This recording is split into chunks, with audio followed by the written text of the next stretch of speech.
Good afternoon. Welcome to the Parenting Versus Podcast. Are you trying to wake our kids up from nap? No, I'm not. Why? That was really loud in there. In there? Yeah. No. Kids are napping. Yeah, they're napping. Both of them. I need to get closer to you. Oh, that's so sweet. No, it's for mics. And I'll make a lot of noise while I do it. You need to get closer to me emotionally. Mm-hmm. So our last podcast was a little rough. Yeah, it was rocky road. Sorry if we made you feel uneasy, listener, but this is a conversation. You're a fly on the wall, so deal with it. What? Nothing. Oh. I was looking at the whiskey ball of ice in your drink. Yeah. Shout out to whiskey balls everywhere. Shout out to our friends James and Jen who hooked us up with a whiskey ball ice mold thingy. Woot woot. It makes an ice sphere. Yeah, it's pretty neat. Wow, we are the most boring people. Why are we the most boring people? Thanks for the ice molds, guys. No, just shout out for the ice molds. And I'm drinking out of my Missouri glass that, I don't know where you got this, but... Thrift store. It's a vintage lowball whiskey glass, actually. Oh, really? It's from a set. Okay. A set in the 60s. Nice. Different states. So it's being used. And It's a favorite. that's good. And your brother and his wife, your sister-in-law, And your sister-in-law. and my as well. sister-in-law, my brother-in-law, lots of law. They're here. Yeah, they're From here. Missouri. They moved back, so they got here last night. They got in. Welcome. Welcome back. I'm sure you'll be hearing him on the podcast now and again. He's a creative type. Yeah. Yeah. They're in Santa Fe today, so I just got a text about, hey, where should we eat in Santa Fe? So I was giving him options for people that want New Mexican food, but also are from the Midwest and might not be able to handle the heat. So we'll see what they come up with. It'll be interesting. Kind of wish I was in Santa Fe today. It's a nice day. It is a nice day. It's 27 degrees Celsius here, which doesn't mean much to a lot of people, but it's warm. Yeah. And in Santa Fe, it's 23, so it's cooler. Yeah. I'm drinking tea, though, which is weird. Like a hot turmeric tea. It's ginger turmeric with some coconut You like it? milk. Yes, I do. I'm trying to be healthy, so I'm drinking Dire Wolf whiskey. Ginger and turmeric is healthy. I know I'm trying to be healthy, so I'm drinking whiskey. It's on the rock. It's actually bourbon. I think that breaks the Singular. rule, though, doesn't it? Like, in order for it to be bourbon, it has to be from Kentucky or something like that. So maybe their distiller is Kentuckian. Who knows? Maybe it's just a process they do that's similar to those in Kentucky. Who knows? Actually, our friends James and Jen are going to the Bourbon Trail, Whiskey Trail, Bourbon Trail this summer. They're going to do some sampling. It sounds awesome. Hope Hope they have Ubers out there. I mean, for sure. Yeah. I searched for an Uber. Oh, it was in Oregon. It was in Cannon Beach, and they had no Ubers. So we had to walk the 3/4 of a mile. Actually, I walked it, and you and Aaron just kind of relaxed for a second. So wait, they didn't have Ubers at all? They didn't have Ubers at all. I looked it up. There was none. Maybe we should move there and become the only Uber in town. Yeah. We'd make so much money. Yeah. And we'd live in Cannon Beach. Yeah. So I was thinking about something. If this has to do with Oregon, I'm going to shoot it down right now. I can talk about Oregon if I No. want to, even though I'm No. not. That's not what I want to talk about. I don't Okay. want to talk about All right. random states. Good. Let's talk about something We could else. talk about, I don't know, Vermont if you want. Maple syrup. Maple bars. No, but that's not. I'm not talking about Oregon, even though I'm allowed to. No, so a couple nights ago, I was watching a soccer game. It was the Portland Timbers, and I know what this is. yeah. But it just made me think, like, sometimes when I go for walks, and we went for a walk this morning, which was lovely, by the way. Oh, thank you. It was fun. It was nice, even though Lovely. my lower back, my lumbars, is that what you call them? I don't know. I'm not a chiropractor. I mean, yes, that's what you call them. My back was hurting a bit, but we went for a walk, and I was thinking Sounds like you pulled your sciatic nerve. maybe. Does your butt hurt? I don't know. Oh. We went for a walk, and I was thinking about something that happened a couple nights ago. I was watching the soccer game, And I'm new to soccer, football, as they say. I think I said that exact thing on our last podcast. You probably did. Anyway. But in soccer games, they hold these huge banners, and they're called tifos. And New Mexico United, there's a couple of them.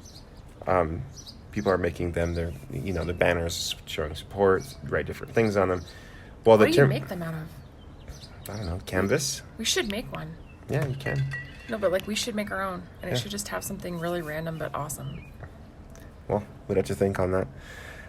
But usually they're big. They're really big banners. Right.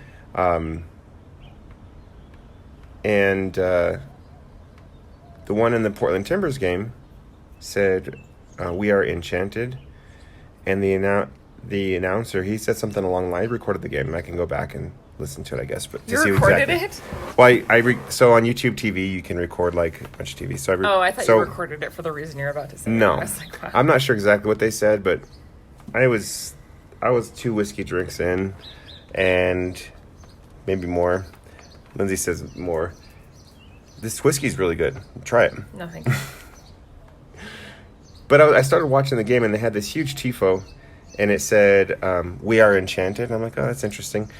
And the announcer, he's like, "Welcome to Providence Park." He's a British guy.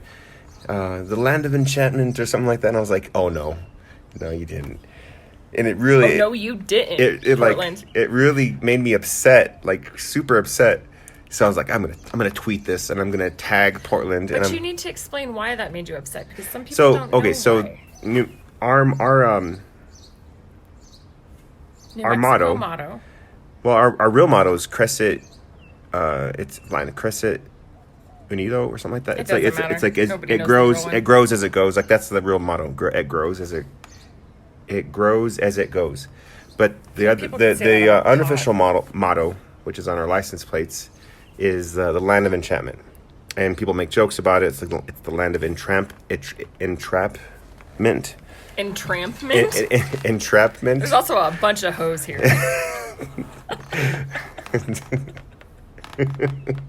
Don't come here. You're gonna be but sluts. You're gonna get entramped.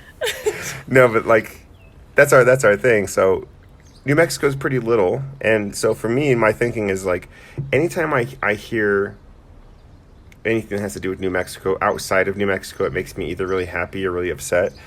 Like when people try to steal green chili, I'm like, no, like stop it. Like stop it, Denver. Stop, Denver. Burglar? You don't have green chili. This is ours. Like let us like have the little bit of joy that we have. I mean, there's a lot of joy in New Mexico, but like when people try to like sneak in on that, it just makes me a little upset. So I thought they were trying to sneak in on that enchantment status. And when you're drinking, you lose a little bit of your inhibitions, like tact, ability to discern like right from wrong, or like should I do this or should I not. So on Twitter, I went to Twitter right away. And I'm like, should I tweet this? I'm like, hell yeah, I'm gonna tweet this. And I was like, booze and Twitter are a dangerous combination these days. It's like a loaded gun. I was like, F you, Portland. Like, I don't know. I just went off. And then after I tweeted it, like, I was like, oh, I shouldn't say that. No, I'm going to say it. I'm going to say what I'm going to say. And, like, I left it 24 hours. And the next morning I woke up and I was like, oh, man. Did you Twitter your regret? I deleted it because it was foolish and it was dumb. And, like, it was all in my mind, too, because when Ryan showed up, I was talking to him about that. He's like, yeah, it's called an enchantment park right there next to Providence Park. It's like back in the day, I guess they had like, it was like kind of a circus sort of thing, like a circus park. You've never heard of it? There was a place called, oh my gosh, I used to go there as a kid, Enchanted Forest. But it wasn't in Portland. It was outside of Portland, and it was like it was like a park that had like different things. But it was called Enchanted Forest. But anyway, it was like the theme was like different storybook stories, and you could go through slides and tunnels. And Enchanted Forest. There it is. I used to go there as a kid. And it's got these little creepy faces, like gnomes, different slides, like Alice in Wonderland. Yeah, we used to go there as a child, and it's. I mean, I haven't been there park. In 30 years, so I don't know, but it looks pretty creepy and kind of fun. But Pretty creepy and kind of fun. oh, there's like a big shoe, a house shoe. Looks kind of meow wolfy too. Huh. There's like a That big house shoe has been there forever. Really? Yeah. lady like going in. That'd Maybe be when scary we for a take kid. the kids up there. Yeah, we can go there. So yeah, Ryan was explaining to me like that's the origin. I'm like, oh, I'm really glad I deleted my tweet because foot and mouth for sure. Like I don't know, Cleat in mouth. boot in mouth. Yeah, they're called Well, football another boots. really cool parallel though. So we're going with some friends, John and Gio. Shout out John and Gio. Gio has a podcast with her friend Brian. Brian and Gio made a podcast. Check it out because they're hilarious. It's on the iTunes. It's on the iTunes. But anyway, we're going with them on Wednesday to a brewery that just opened here called Ex Novo Brewing. It opened in Corrales.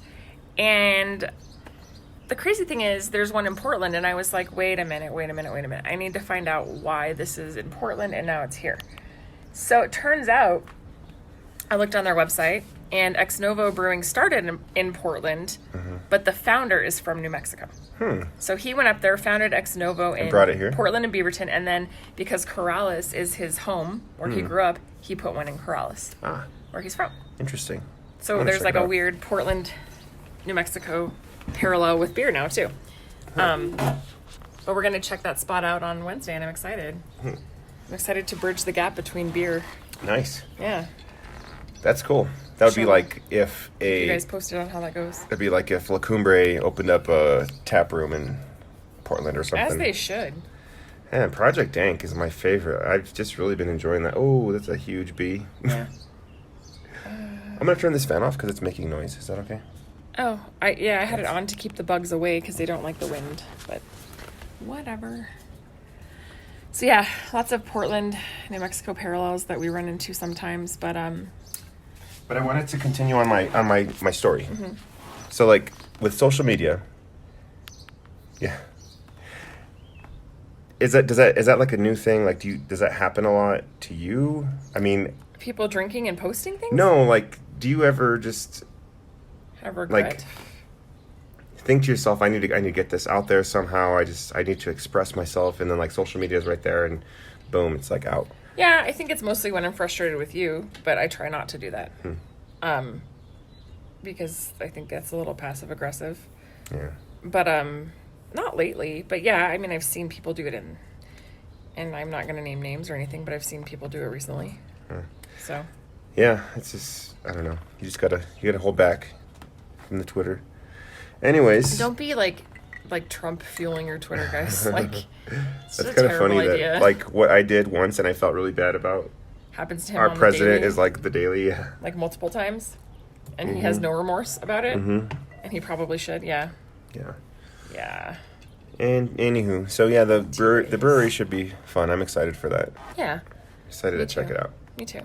Should be an adventure. Yeah, we went and looked at trailers yesterday too, which was kind of interesting. Yeah. Riveting. Our kids were super excited about it. Right. Riley thought we were gonna like buy a trailer Yeah, he's right like, there. we're and gonna take leave it with the home. trailer. He's like, "Why aren't we taking our trailer?" know. I'm like, "Sweetheart, we didn't buy a trailer. We're just looking." Some of those trailers are pretty nice. Yeah. Some of them are way over the top nice, but We saw one that was like the size of a small house and had 2 patios attached to it. it was a tiny house. Yeah, basically on wheels. Or even bigger than a tiny house. Who What? knows? It was way bigger than a tiny house. Although, what would you have to like tow something like that? Because it was huge. Oh, a truck like your dad's. Really? Same thing, yeah. Whatever. Like an F-250 or a Silverado 2500 or That's like when you sell your Ram house and you're 2500. like, that is your house. yeah. from Oh, there's here a on big out. there's a hawk up there. Yeah. So, anyways, yeah. Like our last podcast was it got awkward for a bit. Did you listen to it? I mean, I felt awkward, but I feel like it was good that we did post it. I mean, it was got some feedback, yeah. and that was nice. Nice feedback. Like we have a hard time. Okay, I don't want to say that. Like that's. A little I'll bit, say it. We have a hard time existing in the same space a lot of the time. Yeah, sometimes, but like, I think there's a lot of times when we are okay. But there's some other times when we're. I mean, it When is there's difficult. disharmony, there is a lot of disharmony. Yeah. We are just very different people. Yeah. And we see life and deal with life, including our kids and our family dynamic, a lot differently than on each other. And so we do things differently too. And it we're both is hard. very stubborn. Well, we're both firstborn children. We're used to being in charge. Yeah. We are stubborn. Whatever both it of is us. about our personalities, like, we're both like, take charge and I'm going to do it and we're this way. stubborn. Right. And like, we will not give an inch, like, no matter what, like, Yeah. to the smallest things, like, whatever it is, we just will not give. What? Nope. What? Nothing. What's the matter? Oh, no, nothing's the matter. No, nothing's the matter at all. Okay. I was just thinking about something. Not podcast worthy? No. Okay.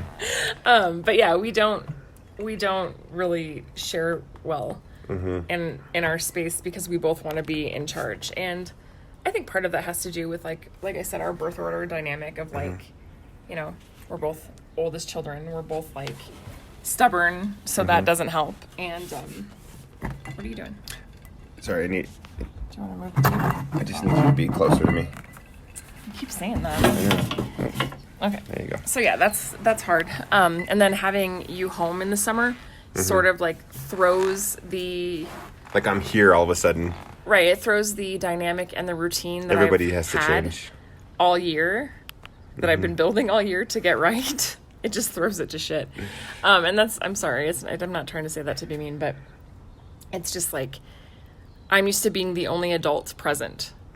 And so I can kind of deal with that. But then when you're here, it's like I have to share that authority and responsibility and how we handle things. And like I said, it's different. So I have to share how I deal with life. And that's really hard for me when you're here. Yeah, I get that. I think everybody's adjusting now, like, that teacher life, you know? It's That like, teacher life. I'm gone. I mean, I'm not even gone that much of the day. Well, but it's significant time, though. Yeah. It's like getting ready for school, getting people going Yeah. for the day. Like, And I'm out the door at like 6:45 usually. right. So I take on the responsibility of getting people to get their butts in gear for the day. And so now that you're home, if it doesn't go the way that I usually have it go, I get really irritated because I'm like, I have a way of doing things. Like, why are you messing with it? You know? Yeah, and then I want to do the things like my way. Yeah. And it ends up with it doesn't usually end up with a compromise. It ends up with explosions. So Usually I get mad and go to Michael's because that's what you do when you're Michael's. Yeah. Ooh. Sorry. See, I wanted to go to Michael's earlier today and look around, but you No, I'm clearly super would glad not that want to do that. That would be like me taking you to the Apple Store I go or there to with you. Best Buy. I went there with you too. I know, but like making you stay there for a long time as I meticulously look through electronics. I make earrings and there's this little part that I need. I know this is really stupid, but I have to say it because then maybe you'll understand. There's this little part that I need. And I can only find them on Etsy so far. So I either have to order them from Etsy and I have to wait.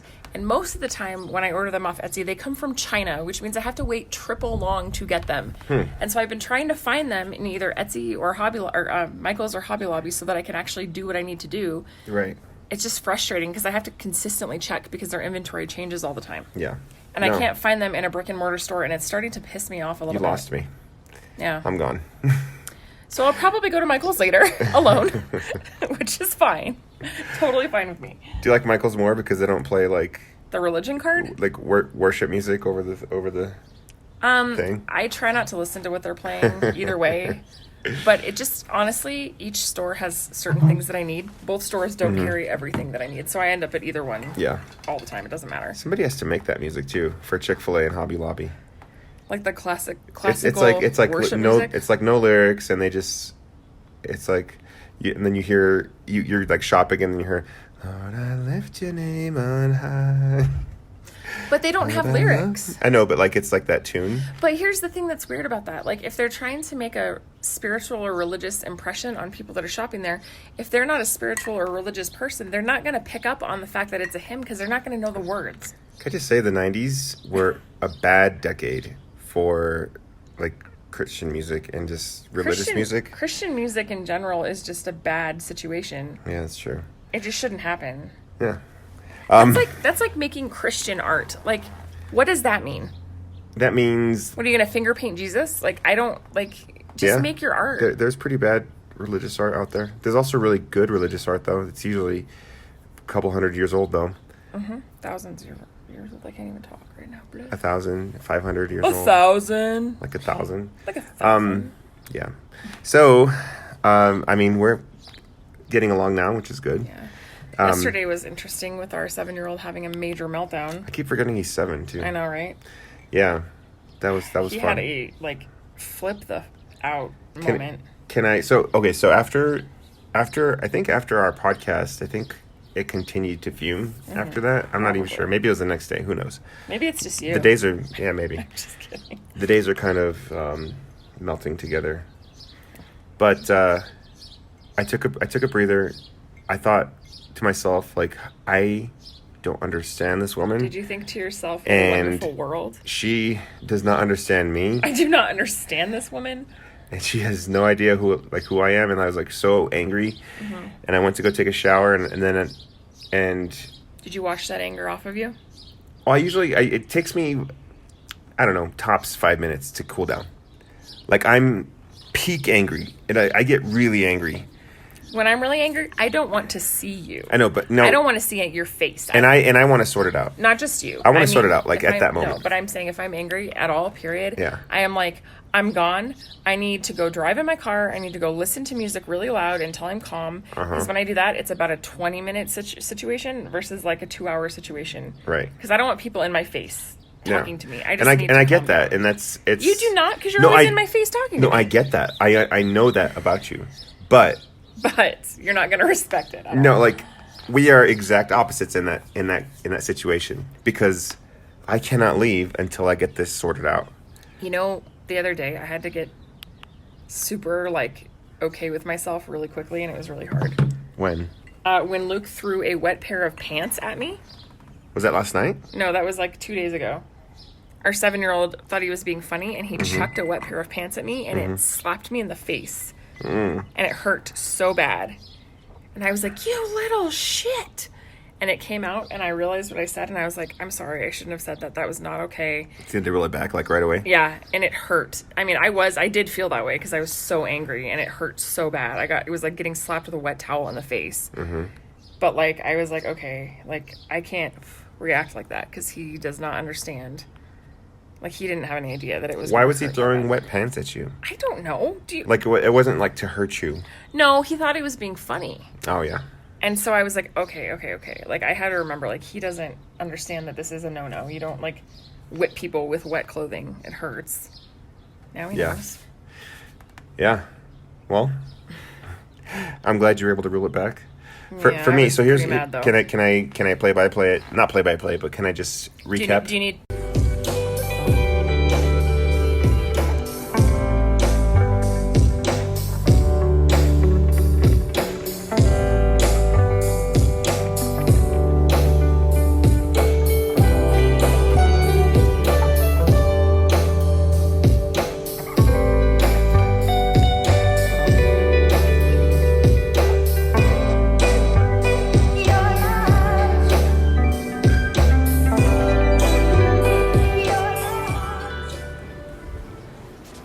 Okay, we're back.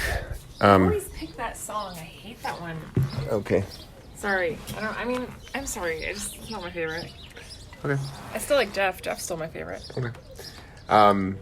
All of Jeff's songs are my favorites. Find him on SoundCloud. I'm such an asshole. You're fine. You can redo it if you want. Nah. Okay. I'm not that intense about it. So, sorry about the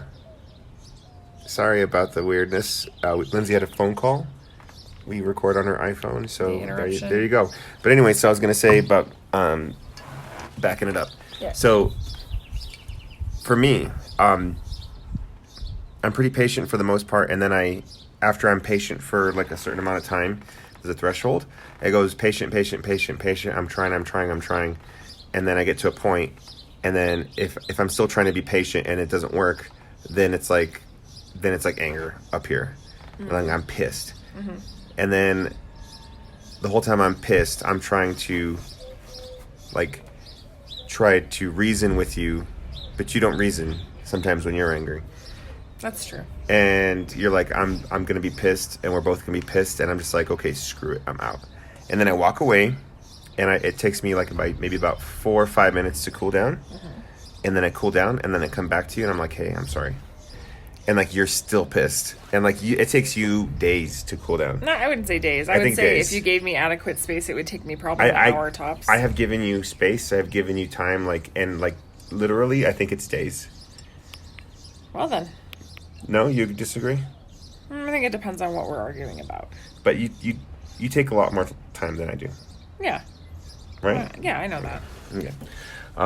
But as I was cooling down, I Googled, because we were kind of talking about our personalities on the Enneagram. Mm-hmm. And there's an article about type 4. Which is me. With type 9. And which is you. Can I read it? Yeah. Oh, hold on. So, you guys... Whoever's listening. So if you want to find out what Enneagram type you are, you can go online and take a basic Enneagram test. Yeah, the one I did was from the Enneagram Institute. Mm-hmm. I don't think they're like backed by any like religion, are they? I don't think so. I know. Yeah. But anyway, no, you can go online and take it and find out what Enneagram type you are, what number you are. Mm-hmm. Lorenzo and I have both taken it a few different times just to make sure that it's consistent. Mm-hmm. I'm consistently a 4, which is the individualist, mm-hmm. and you are consistently a 9, which is the peacemaker. And so they talk about those personality archetypes and dynamics and how they get along well with each other, what their conflicts are, and then personally different struggles and attributes. I also think it's important to kind of know yourself too, to kind of understand, not to let the Enneagram tell you who you are, right? But to kind of realize, like, to kind of just reflect and think about who you are. Well, this is also a psychological and sociological type test. This is not like a horoscope. So I know it probably sounds like that. Yeah, it sounds a little bit when you try to explain magical. it to people, but it's not. That's not what it is. Yeah. Otherwise, I mean, it's based on social research and psychological research. It's not like some hokey like tarot number reading thing. That's not what it is. So I know that it probably sounds that way, but yeah, it's not. Yeah, I'm not down with the with that stuff. Are you drinking my water? How dare you? Yeah.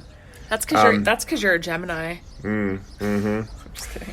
Yeah. I mean, you are, but I don't know if that with has to do with anything. Don't they like have moons too? Like, I don't know. Anyway, I have no idea. I don't. All right, so I'm on this website. It's the Enneagram Type 4 with Enneagram Type 9. Okay. Lindsay's the individualist. I'm the peacemaker. The first part is, and I'm reading this from the Enneagram Institute. I got it. To give credit, it's enneagraminstitute.com. What each type brings to the relationship. This can be paradoxically both a very comfortable and yet exciting relationship pair. Because they almost murder each other daily. By the way, the first part is very nice, and then it goes downhill. And then really it says, fast. and then there's a potential trouble spots, and that's when it gets interesting. Is it murder? Is that what it is? I really hope not. It's like, also the downside can be murder. You're going to hear about us on a true crime podcast next. Those are all the true crime podcasts you listen to. They were all 4s and 9s. Of course. This can be paradoxically both a very comfortable and yet exciting relationship pair. Enneagram 4s and 9s are both withdrawn and private, sensitive to their feelings and needs to the other, and empathetic to the suffering of others, which I agree to that. Like, we both kind of have that, empathetic to the suffering of others. Both can be tender-hearted and highly sympathetic. Oh, you just said that. Oh, no. Both can be tender-hearted and highly sympathetic to the suffering that they find in the world and in each other. Both want to find a deep connection with the other, and yet both also want a certain degree of autonomy and insist on a very real degree of privacy. Both 4s and 9s can be highly creative, and as a pair, they enthusiastically support the other's creativity and give the other a good deal of space in which to develop their talents. I have a garage. You do. And we both make this podcast. Mm-hmm. So there you have it. There's the autonomy. Mm-hmm. Both are idealistic and want to connect deeply with someone, feeling that they are on a search for their soulmate, the one person in the world with whom they can completely connect and be themselves. Is that called lackadaisical? Lackadaisical? No. Like searching for That's not what that means. No? What does that mean?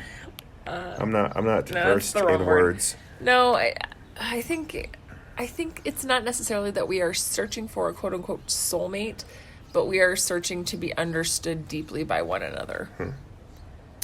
Both 4s and 9s also bring a sensuality and love of comfort that is noteworthy. This may express itself in their lifestyle, traveling habits, and in their sexual and other intimate activities. Hey-o. This is a couple that likes to stay in bed all Sunday morning, reading the papers and talking while...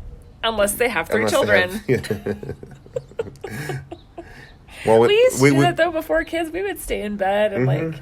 We have something to look forward to when the kids are... Go get brunch are out, and, like, just be like, Oh, whatever. yeah. Sounds awesome. Each brings passion and an appreciation of the other, coupled with a desire to be comfortable and build a life with the other. 4s can make 9s become more intense and expressive about how they feel, while 9s can allow 4s to feel understood and accepted for who they are. 4s are good at naming feelings and pinpointing emotional states. That's me. 9s are good at creating an atmosphere of non-judgmental acceptance. 9s may even enjoy the emotional storms and dramas that 4s occasionally get into, feeling that it adds spice to their life together. I'm a spicy. I'm like a little chili pepper over here. You definitely bring some spice, and I do. I mean, like, conflict doesn't it doesn't scare me. Does it intrigue you? And yeah, no. Does it feel spicy deep down in your loins? I do like the spicy food. You like it a spice. A lot of the pleasure and passion of this couple is nonverbal, in the depth of the understanding that each has for the other. Okay. Potential trouble spots. Here we go. Put on your seatbelts, guys. It's going to be a bumpy ride. Yeah, no, that was Mayday. They can attach our last podcast. We're going down To this paragraph. Okay. The biggest area of conflict between 4s and 9s is that each tends to react differently as stress increases. Bingo. 4s become more emotionally volatile and demanding. Is that true? Yeah, that's what it says. No, I mean, is that true? Yes. Do you think so? Okay. While 9s become more disengaged and impossible to get through to. Oh my gosh, all the damn time. 4s can I'm like, what do you want? 4s can feel too unstable and dramatic, unpredictable and moody for 9s, while 9s can feel too unresponsive and emotionally inert, unsatisfying and uncommunicative for 4s. Oh my gosh, that's so true. Uncommunicative. Sometimes I'm just like, I want to like shake you and be like, speak. 9s can become angered by the 4's sense of entitlement and demands for attention and exemption. 4s can become angered by 9's irresponsibility and apparent inability to learn from their mistakes and experiences. Oh my gosh, yes. That I'm not going to say what, but the other day that's how I felt. And I was like, really? We're doing this again, huh? Have you not learned? If conflicts and tensions increase between them, 9s can shut down more and more so that the communication stops, and they give 4s the subtle message that they don't want to hear the reactions or deal with their feelings. That's when 4s go to Michael's. 4s can feel that talking with 9s is like playing tennis with yourself.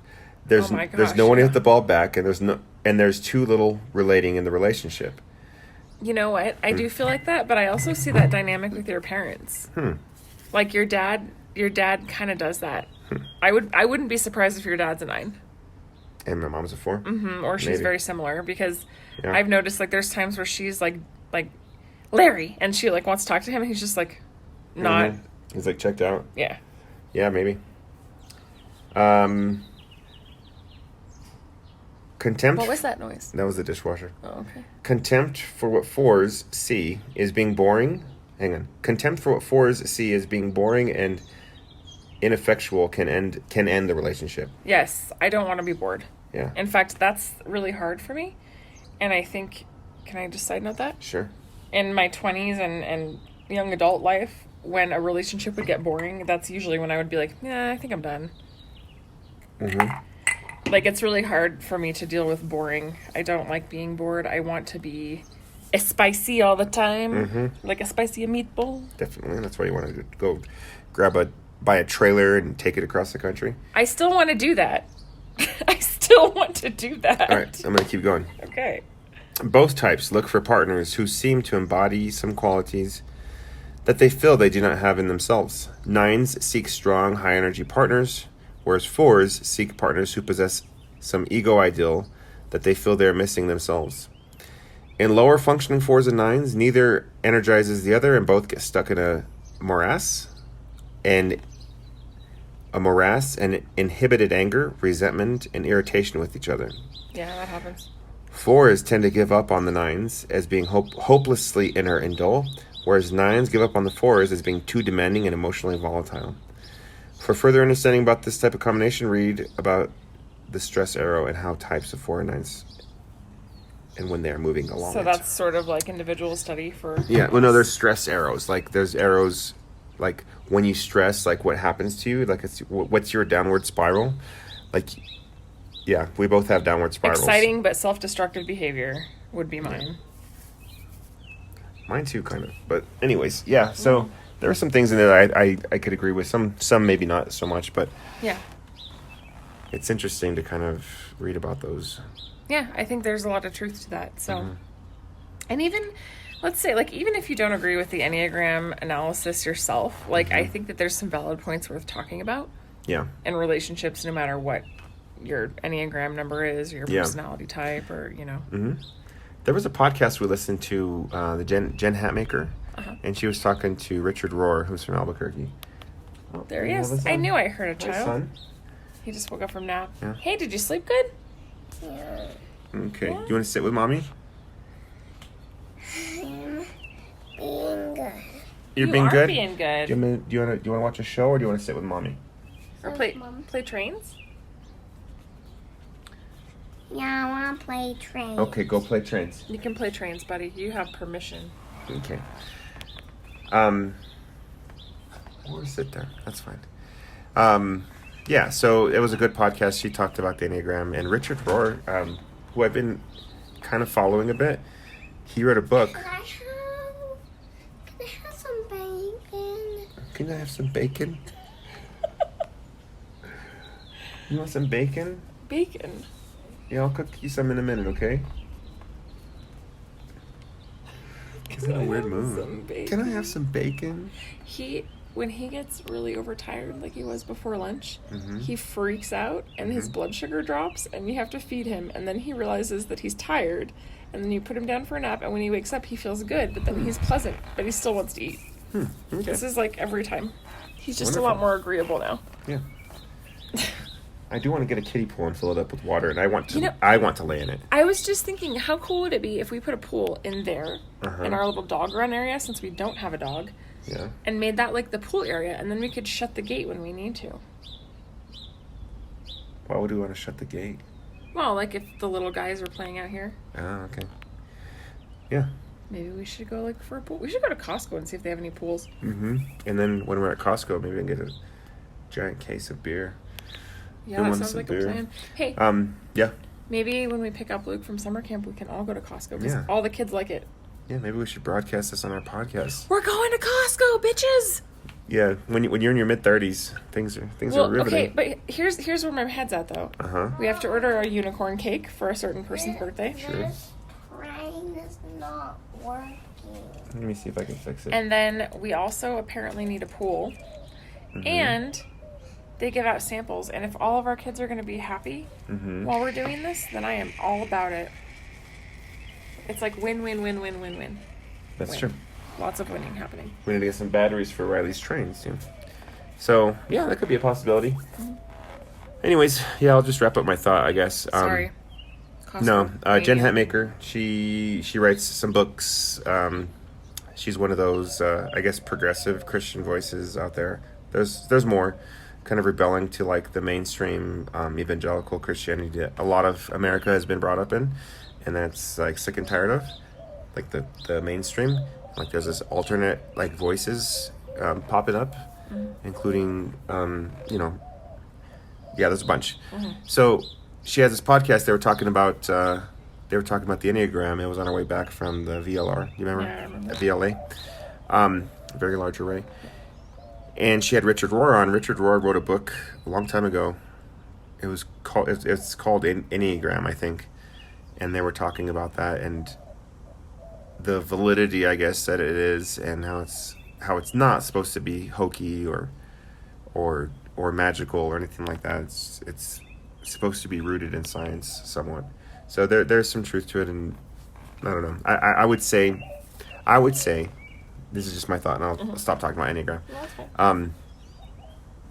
I don't want to read a profile about myself and kind of try to make myself fit in that profile. Right.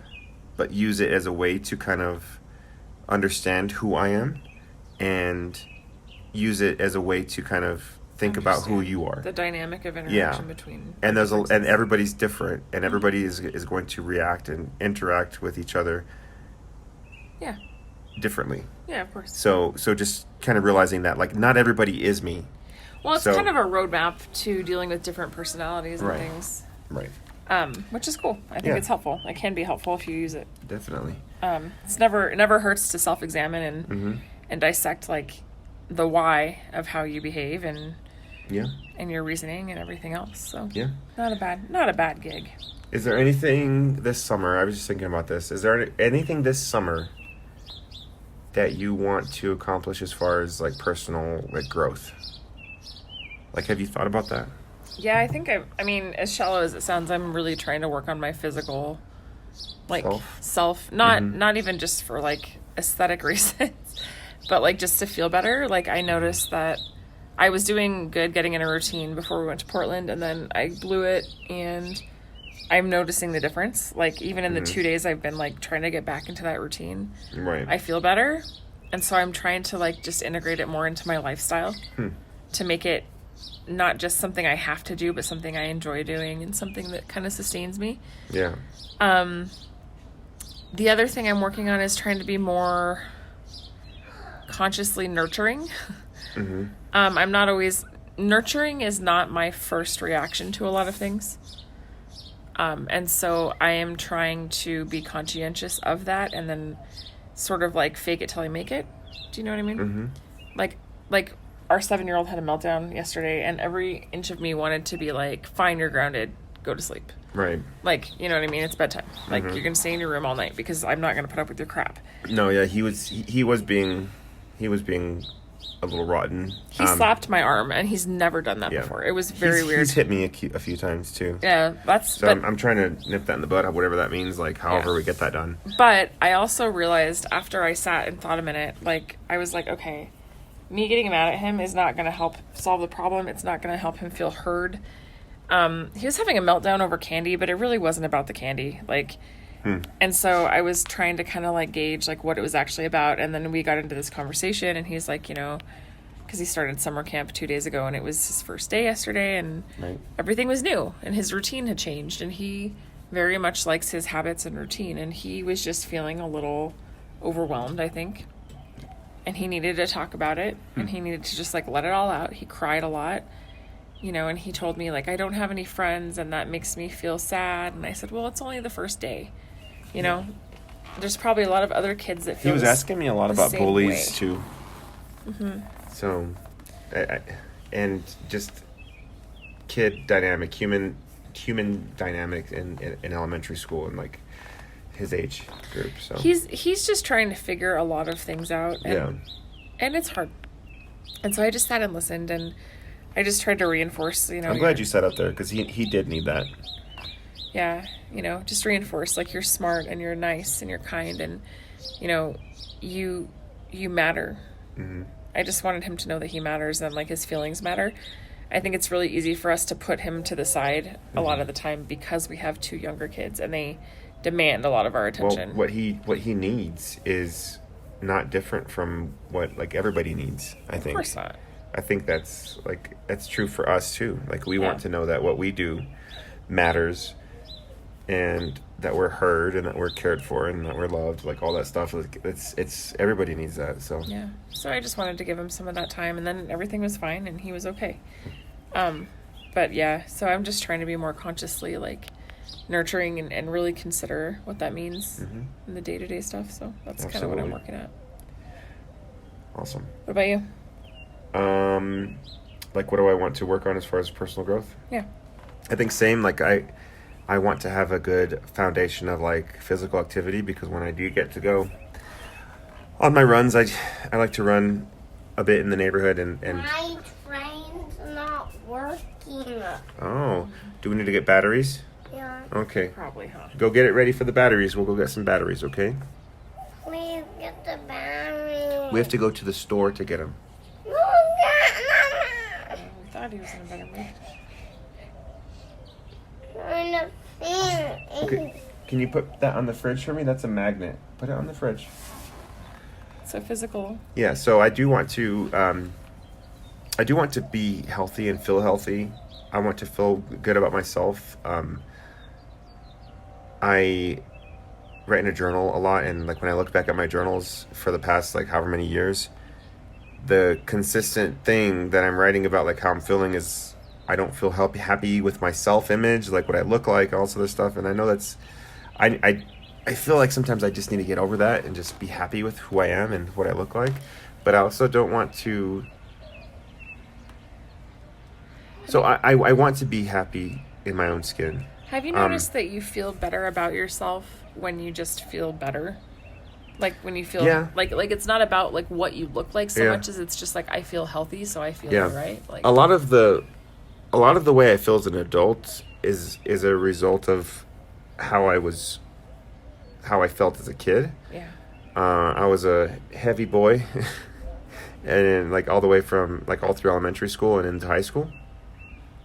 I was never happy with my body. And in high school, I've said this on the podcast before, but in high school, I had a... Yeah, buddy? Could you build one of the little tracks? Yeah, find the tracks for me and then I'll go build it for you. Can you do that? They're in your black box. Are they in my big... Are they in my big train box? Yes, then your big train box. Can you go find them? There he goes.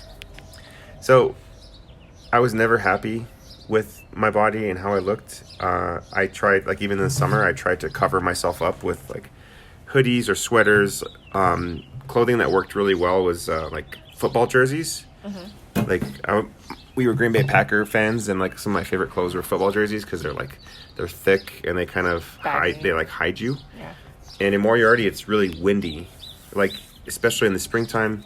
That's like the worst time for a fat kid, because like the wind would blow the clothes against your body and you're just like, it's not a good feeling. But in high school, I had a huge crush on this girl, and I was like, well, she's not gonna like me how I am, so I need to find a way to work hard to get my body to look different. So I woke up every morning at 5 a.m.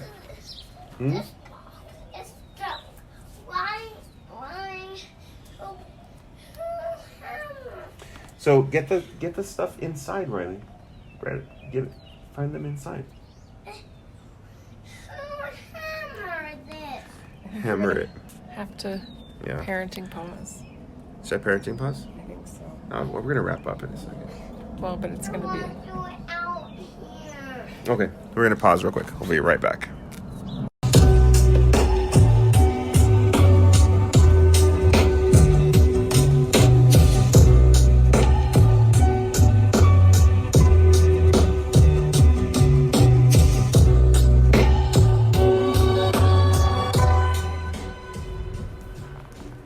Okay, we're back.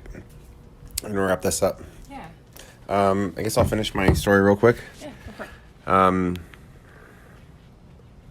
Make sure we're recording. Yes, we are. So, I started a crush on this girl, I think my senior or junior year, so I decided that I would wake up at 5 a.m. and go for a run every single morning. And I did that for, I want to say, a semester. So I started in maybe close to around like Thanksgiving. I had decided like this is what I'm going to do. Mm-hmm. And by the time summer rolled around, I had lost, who knows, like I was probably around 260 or more, and I'm 6'2", maybe 260, something like that. I was pretty big, And by the time summer rolled around, I was 180. I remember that. I was 180 pounds. And when I look at my graduation pictures, I was actually skinny. What was funny too is like even though I had lost weight that summer, sometimes I still felt like I was bigger. Well, your it was weird. Self-perception probably. I mean, it's hard to change the way you see yourself. Yeah. Anyways, like or that have was. Seen yourself. I think I carry that into adulthood. Like I still think about like how I look.